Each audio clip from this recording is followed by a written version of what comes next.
সবাইকে ঈদ মোবারক। এই প্রথমবারের মতন শ্বশুরবাড়িতে ঈদ করতেছি।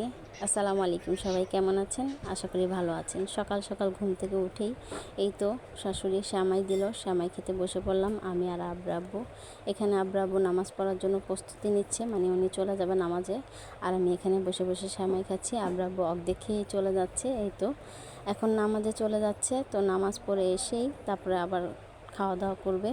তো এখানে বাচ্চারা অনেকেই ঘোরাফেরা করতেছে, আমার ছেলেকে খুঁজতে এসেছিলো। তো ছেলে এখানে ঘুমাচ্ছে, ছেলেকে বারবার বলতেছি ওঠো ওঠো। তো ছেলে এখানে শুয়ে আছে। আসলে ঈদের আনন্দটা কিন্তু ছোটদের, আমাদের মতন বড়দের না। তবুও কিন্তু আমি আজ শ্বশুরবাড়িতে এসে ছোটদের মতন আনন্দ পেয়েছি। আর এখানে ছেলেকে জোর জবরদস্তি করতেছি ওঠো ওঠো। তো ছেলে এখানে উঠেছে, আর আমি এখন একটু বিছনাটা গুছিয়ে নিব, যেহেতু সামনের রুম।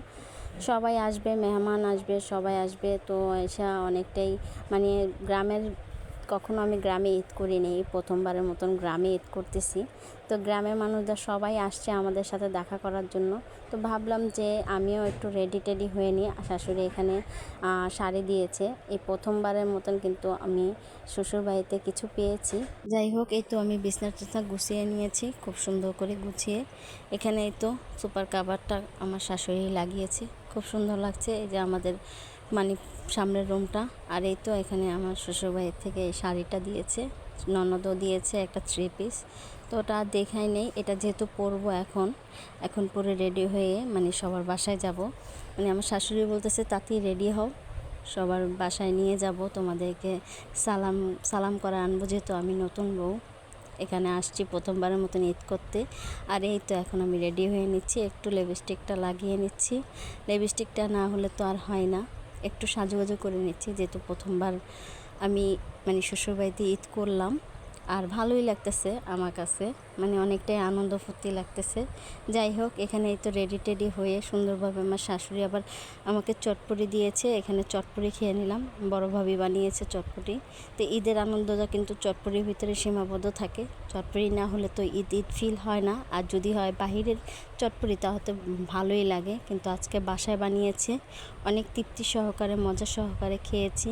আর ঈদের আনন্দটা অনেকটাই উপভোগ করেছি। এই তো সবার বাসায় এখন দেখা সাক্ষাৎ করে এখন একটু বড় ননাসের বাসায় যাব। বড় ননাসের বাসায় যাওয়ার পথে এই যে আব্বু নিয়ে যাচ্ছে আজকে আমাদের সাথে। এই যে বাপ ছেলে যাচ্ছে খুব সুন্দর করে মানে। আর এখানে এটা একটা মামি শাশুড়ি, আর সাথে কিন্তু ছোটো বোনও ছিল। তো এই তো মোবাইলে কথা বলতে বলতে যাচ্ছে, আমি একটু আমার নিজের ভিডিও করে নিচ্ছি। অনেকটাই পথ হাঁটতে হচ্ছে। আর পিছে ছিল আমার বড় ভাবি, মানে আমরা দুই জায়ের একই রকম শাড়ি দিয়েছে। ভাবিরটা খয়েরি কালার আর আমারটা নেভি ব্লু কালার। যাই হোক, অনেকটাই হেঁটেছি। আর শাড়ি পরার অভ্যাসটা মানে একটু কম, মানে শাড়ি পরে হাঁটতে খুবই কষ্ট হচ্ছে। তো এখানেই তো বড় ননাসের বাসায় কিন্তু হাঁটতে হাঁটতে চলে আসলাম। বেশি দূর না, মানে হালকা পাতলা দূর। এর আগেও আমি দেখিয়েছি, আর হাতে কিন্তু মেহেদি লাগাইনি, তাই দেখালাম।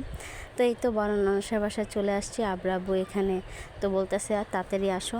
তো বড় ননাসও কিন্তু ওই যে আমাদের রিসিভ করতে চলে আসছে।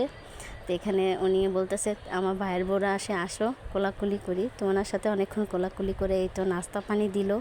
আসলে অনেক খেয়েছি আজকে গ্রামের বাড়িতে, এই ঘরে ওই ঘরে অনেকটা খাবার খেয়েছি। তো ননাসকে বলেছি সেমাই খাবো না, তো ফ্রুটস দিল আর চা দিল। তো এখানে কেকও দিল। যাই হোক, একটু আমার বড় ছেলে একটু দৌড়াদৌড়ি করতেছে, খেলাখেলি করতেছে, ছোট ছেলে এখানে বিস্কিট খাচ্ছে। আমি একটু ভিডিও করে নিচ্ছি। আর এই তো চলে যাচ্ছি এখন বাসার পথে। ভিডিওটা কেমন লেগেছে অবশ্যই কিন্তু কমেন্টস করে জানাবেন। আর এই তো ছোটো বোন এখানে সালামি চাচ্ছিল। তো অসংখ্য ধন্যবাদ সবাইকে, ঈদ মোবারক।